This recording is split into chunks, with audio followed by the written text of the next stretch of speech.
It's been nearly 3 weeks since Edward Snowden arrived here at Moscow's Sheremetyevo airport, and now journalists have gathered here again with the hopes of seeing him for the first time. We received news that he sent out a letter to human rights activists asking them for a meeting here at 5 p.m. Moscow time. So people are gathered here in the arrivals hall, hoping to have some sort of briefing after that meeting, or that he will make an appearance himself. For the Wall Street Journal, this is Paul Sony in Moscow. Don't call it a public appearance, but as you just heard from Paul Sony, it's really perhaps Edward Snowden's first public activity since arriving at the Moscow airport, and that's going to create quite a zoo there. Mr. Snowden is going to meet with lawyers and representatives of human rights groups in the next few minutes, I believe. The Journal's Greg White is in Moscow and has the latest on the man who blew the whistle on U.S. government snooping. Greg, good morning.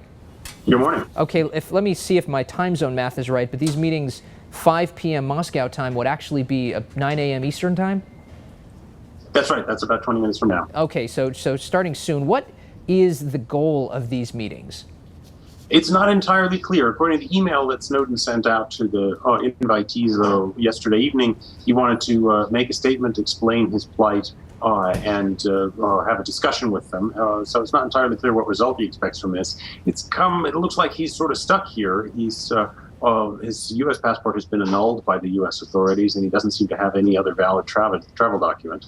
And U.S. pressure on potential countries who might give him asylum have made it very difficult for him to leave. As a result, he's stuck in the sort of limbo of the transit zone at the moment. Okay, so I suppose we're going to expect, at least those journalists in the airport are going to hope that we're going to get some update, that some of the folks he's meeting with will come out and give a press conference of some kind? Oh, indeed, yes. Well, I suppose the dream of the hundreds of journalists thronging there are actually to get to see Mr. Snowden himself, but we don't know whether he'll be able to do that. But certainly the people who are scheduled to meet with him will come out and try to, I guess, explain his position. He could apply for asylum in Russia, although he withdrew his application that he'd sent to the Russians after President Putin made clear that he'd have to give up his whistleblowing and exposures of secret information in order to get asylum in Russia. So, we should note that video you saw a second ago of the zoo at the Moscow airport. That's from our Paul Sony. Speaking of asylum, Greg, catch us up on what the status is as far as what countries have agreed to take him in and how he'd actually, if he has any hope of getting to any of those countries.